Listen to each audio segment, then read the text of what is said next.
आज की इस वीडियो में मैं आपको यही बताने वाला हूँ कि ये महाशय किस तरीके से प्रोपेगेंडा स्प्रेड करते हैं। हालांकि मैंने पहले बहुत बार वीडियो बनाया हुआ है, कई बार इस बेशरम आदमी को मैंने एक्सपोज किया हुआ है,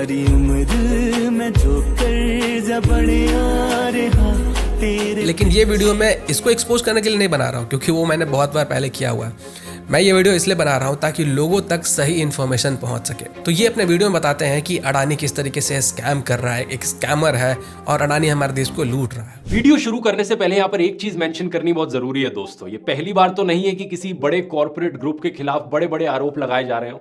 इससे पहले हमें देखने को मिला हर्षद मेहता स्कैम, सत्यम स्कैम, सहारा स्कैम, विजय माल्या के ऊपर ऐसे आरोप लगाए गए, ललित मोदी के बारे में कहा गया, नीरव मोदी, मेहुल चौकसी। ये व्यक्ति सत्यम स्कैम, हर्षद मेहता स्कैम और नीरव मोदी को अडानी से कंपेयर कर रहा है। वाह भाई वाह, जेन्युइनली क्या तुम कभी सच में स्कूल गए हो ध्रुव?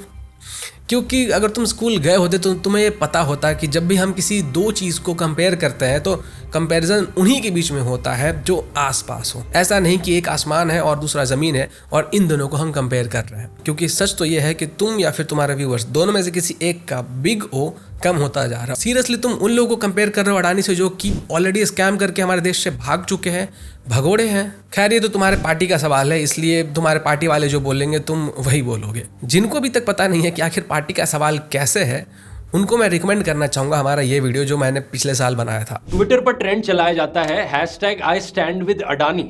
अब मतलब ये जो लोग अडानी के फेवर में खड़े हो रहे हैं, ये अडानी के एम्प्लॉयज होते या अडानी के स्टॉक में जिन लोगों ने इन्वेस्ट किया है वो लोग होते तो समझ में आती है फिर भी कुछ हद तक बात। लेकिन कुछ लोग ऐसे जो ना तो अडानी के एम्प्लॉयज हैं ना ही अडानी के स्टॉक होल्डर्स हैं, फिर भी अडानी को डिफेंड करने के लिए सबसे पहले आगे खड़े होते हैं। एकदम सही बात बोल रहे हो, ठीक वैसे ही जैसे तुम डिफेंड करने लगते हो अपने पार्टी को।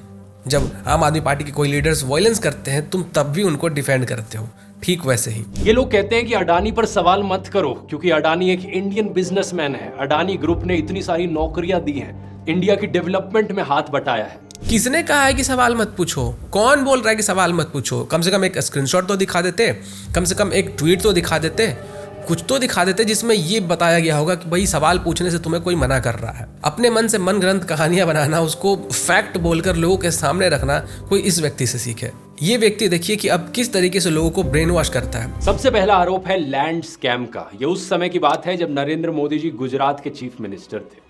उस वक्त गुजरात में अलग अलग इंडस्ट्रियल ग्रुप्स को जमीन की जरूरत थी अलग अलग प्रोजेक्ट्स करने के लिए, तो उन्होंने जमीन खरीदी। जैसे कि के रहेजा कॉर्पोरेशन ने जमीन खरीदी 470 रुपए पर स्क्वायर मीटर के हिसाब से। मारुति सुजुकी को जमीन मिली 670 रुपए पर स्क्वायर मीटर के हिसाब से। Ford India, Tata Motors, TCS ने करीब 1100 रुपए दिए पर स्क्वायर मीटर। टोरेंट पावर ने 6000 रुपए दिए पर स्क्वायर मीटर। लेकिन जब अडानी ने अपनी जमीन खरीदी पोर्ट बनाने के लिए तो उन्हें ये जमीन मिली सिर्फ 32 रुपए पर स्क्वायर मीटर में, और ये मैक्सिमम था। कुछ जगहों पर इस जमीन का प्राइस 1 रुपए पर स्क्वायर मीटर तक था। अरे बहुत तरस आ रहा है मुझे इसके व्यूअर्स पे जो इस लेवल तक ब्रेन वॉश हो चुके हैं। अब ये जो महाशय अभी कह रहे थे ना, इसकी पूरी कहानी मैं आपको बताता हूँ। हो सकता है कि शायद इस सच को जानने के बाद इसके जो व्यूअर्स पहले रह चुके हैं वो इसको देखना बंद कर दे। जो जमीन अडानी को मिला उस जमीन का कोई इस्तेमाल नहीं था, वो जमीन बंजर था। और ऐसे जमीन का वैल्यू क्या होता है वो उन लोगों को पता होगा कि जिनका कोई जमीन खाली पड़ा हुआ है, जहाँ पे कोई खेती नहीं होता है या जिसको कोई खरीद नहीं पा रहा है। तो गुजरात के गवर्नमेंट ने इस जमीन को कम रेट पे अडानी को बेचा। अब वहीं पे जो बाकी के इंडस्ट्रियलिस्ट को जमीन मिला वो कहीं और पे था, वहीं पे नहीं था।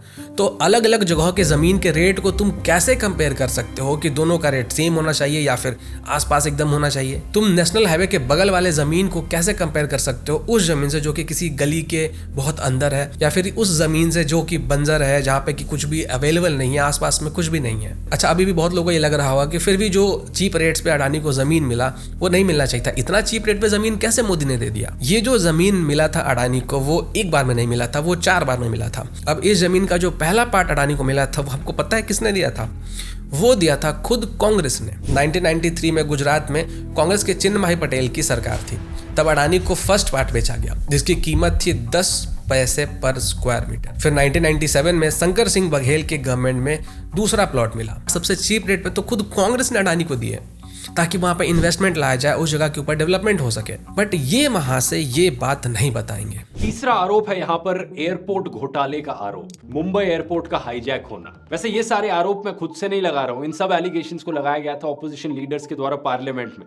बस बात यह है दोस्तों, आप इनके बारे में डिटेल में इसलिए नहीं जानते क्योंकि मीडिया में इसकी कोई बात नहीं होती। तो बात कुछ ऐसी है कि मुंबई एयरपोर्ट कंट्रोल में था जीवीके ग्रुप के अंडर। 28 जुलाई 2020 इन्फोर्समेंट डायरेक्टरेट रेड करती है इस जीवीके ग्रुप के मुंबई और हैदराबाद के ऑफिसेस पर। साथ ही साथ मुंबई इंटरनेशनल एयरपोर्ट लिमिटेड के ऑफिस पर रेड डाली जाती है, जो कि एक जॉइंट वेंचर था जो इस एयरपोर्ट को चलाने लग रहा था। इस रेड के करीब एक महीने बाद 1 सितंबर 2020 को अडानी ग्रुप 74% स्टेक एक्वायर कर लेता है मुंबई इंटरनेशनल एयरपोर्ट का। इस 74% स्टेक में 50.5% स्टेक जीवीके ग्रुप का था, जो अब पूरा अडानी के हाथों गया।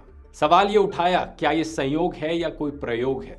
जीवीके पर दबाव डालकर हिंदुस्तान की सरकार ने उस एयरपोर्ट को अडानी जी के हाथों में कर दिया। महाशय बता रहे हैं कि अडानी को जानबूझकर फेमस किया गया एयरपोर्ट के मामले में, और जीवीके जो ग्रुप है उसको जानबूझकर टारगेट किया गया। जबकि जीवीके ग्रुप ने खुद मीडिया में यह आकर बताया कि अडानी ने उनकी हेल्प की, क्योंकि कंपनी ऑलरेडी बहुत ज्यादा लॉस में चल रहा था, और जब कोविड आया तो उस समय पे एयरपोर्ट्स का जो बिजनेस था वो ऑलमोस्ट ठप हो चुका था, तो लॉस बहुत ज्यादा बढ़ चुका था। पैसे पेमेंट करने के लिए उनके पास पैसे थे नहीं, और अडानी उनको कहते हैं कि वो इस बिजनेस डील में इंटरेस्टेड हैं और जो भी ट्रांजेक्शन्स होंगे वो उनको एक ही मंथ में कर देंगे, और इसीलिए जीवीके ग्रुप ने ये डील अडानी के साथ किया। हालांकि जीवीके ग्रुप के पास और भी बहुत सारे ऑफर्स थे, बहुत अलग अलग लोगों के ऑफर्स थे, लेकिन उनके बहुत अलग अलग टर्म्स एंड कंडीशंस थे, जिसके कारण जीवीके ग्रुप ने अडानी को ये डील दिया। Vishnu, there was absolutely no pressure from Adani Group or anyone else for us to sell Mumbai Airport. And let me explain the background to this transaction. Maybe a year before that itself, we were looking at fundraising because in our airport holding company, we had raised debt about nearly 10 years ago when we did the acquisition of Bangalore Airport. And that debt was becoming due. So we were talking to a number of investors, and we had tied up with 3 investors, global investors. One is ADIA, second is PSP of the Canadian Pension Fund, and third is NIIF, who is the Indian country fund. And they together had agreed to invest in this company, which would help us repay the debt. However, they had a lot of conditions precedent, like any international investor would have. And after we signed the deal, then we hit COVID. For 3 months, the airport business was completely shut. And we had zero revenue. Obviously, that put more financial pressure on us. And so we were trying to work with them to conclude the transaction quickly, which was not happening. So around the same time, Gautam Bhai approached me, and he said that he has a lot of interest in Mumbai Airport. And whether we are willing to do a transaction with him at the same terms and conditions. But the only difference being that he said he will assure that we'll conclude the entire transaction in 1 month. Sure, but which was very important for us. The key allegation. From that perspective, whatever we did was in the interest of the company and the lenders who we had to repay. And so therefore we closed the transaction with Adani because we didn't see any light of day with the other investors. भाई साहब, जिसने बेचा वो खुश है, जिसने खरीदा वो खुश है, किसी और को इस चीज़ से कोई तकलीफ नहीं है, लेकिन इस महाशय को पता नहीं क्या तकलीफ है। अच्छा सॉरी, मैं भूल गया था। पार्टी ने जो कहा होगा इसने वही कहा। ये तो वही बात हो गई भाई, बेगाना शादी में अब्दुल्ला दीवाना। इसके बाद ये महाशय महुआ मोइत्रा जी के वीडियोस प्ले करते हुए बताते हैं कि महुआ मोइत्रा जी ने भी अडानी की और बहुत सारे क्वेश्चंस रेज किए थे। ऑपोजिशन लीडर्स ने अलेज किया कि प्रधानमंत्री मोदी जब फॉरेन कंट्रीज के दौरों पर जाते हैं, वो इंडिया के बेनिफिट के लिए काम नहीं करते, वो अडानी के बेनिफिट के लिए काम करते हैं। He travels with you on your delegations. He meets heads of states on visits to India. He portrays that India is the Prime Minister and the Prime Minister is him.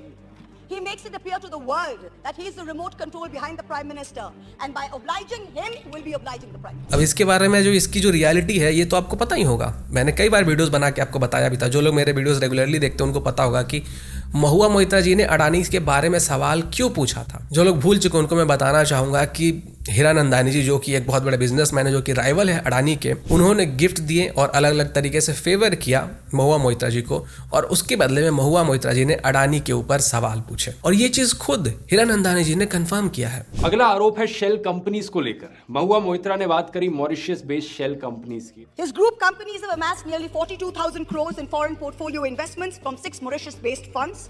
These funds have commonalities like common address, common company secretary, common directors. आपको क्या लगता है दोस्तों, इतने बड़े बड़े आरोप हैं, इतने गंभीर आरोप हैं, यहाँ पर डॉक्यूमेंट्स भी मौजूद है इन आरोपों को वेरीफाई करने के लिए, और दूसरी तरफ से जवाब में कुछ नहीं मिलता। अरे वाह राठी जी, इतना अच्छा ब्रेन वॉश करते हो। पिछले जन्म में टाइड तो नहीं थे। अगर आप डिटर्जेंट पाउडर नहीं बेचते हो तो प्लीज बेचो। आप जब डिटर्जेंट पाउडर बेचोगे तो आप अमीर हो जाओगे। ये अडानी क्या है? अडानी तो आपके जेब में होगा। ऐसे 10 अडानी आप लेकर घूमोगे। आप एक बार डिटर्जेंट पाउडर बेचना शुरू तो करो।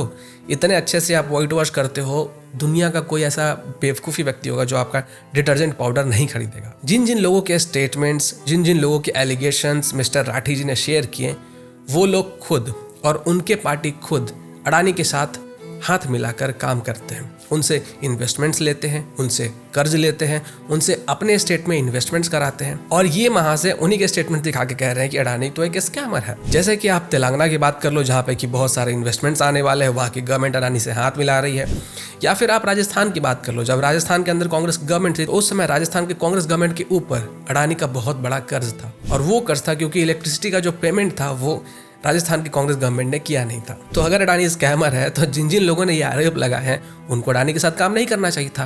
अगर आप किसी को स्कैमर बता रहे हो तो आप उसके साथ काम क्यों करोगे? मुझे तरस आ रहा सच में उन लोगों के लिए जो कि इसकी वीडियोस देखकर बेवकूफ बन जाते हैं। भाई सामने से दिख रहा है कि जो पॉलिटिशियन ये बोल रहा है कि अडानी स्कैमर है, वो खुद उसके साथ काम कर रहा है, उससे पैसे ले रहा है, उससे इन्वेस्टमेंट्स करा रहा है, और ये व्यक्ति आकर कह रहा है कि अडानी एक स्कैमर है क्योंकि उस पॉलिटिशियन ने ऐसा कहा था। जो लोग भी इस महाशय के वीडियोस देखते हैं ना, इस चीज का जवाब जरूर देना कि भाई तुम क्या कभी चेक नहीं करते हो क्या कि ये आखिर बोल क्या रहा है? क्या इस बात का कोई सेंस बना?